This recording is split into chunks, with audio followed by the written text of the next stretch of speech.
జగన్ ఇంటి బయట Jagan తగలబెట్టిన files, డైరీలేంటి? Jagan scam కి సంబంధించిన పేపర్లేనా? సిట్ భయంతోనే తగలబెట్టారా? ఆంధ్రప్రదేశ్ లో గత 5 ఏళ్లలో జగన్ రెడ్డి మద్యం కుంభకోణం ద్వారా లక్షల కోట్లు దోచుకున్న విషయం అందరికీ తెలిసిందే.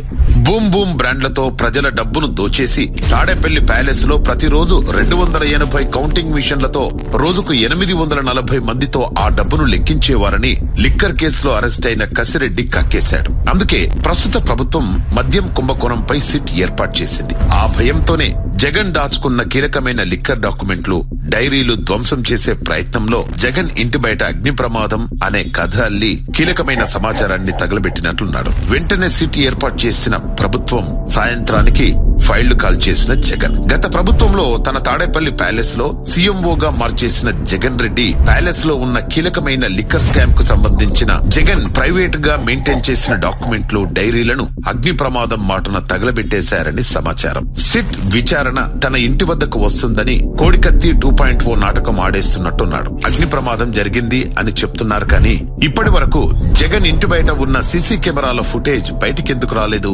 మదనపల్లిలో పైల్స్ దహనం తరహాలో తాడేపల్లి ప్యాలెస్ లో పోగుపడిన లెక్కల చీటీల మొత్తం వదిలించుకోవాలని చేసిన ప్రయత్నం లాగా కనిపిస్తుంది. సిట్ భయంతోనే తానే తగలబెట్టి ప్రభుత్వంపై తోయాలి అని చూస్తున్నాడు. ఇదేనా జగన్ 2.0 అంటే?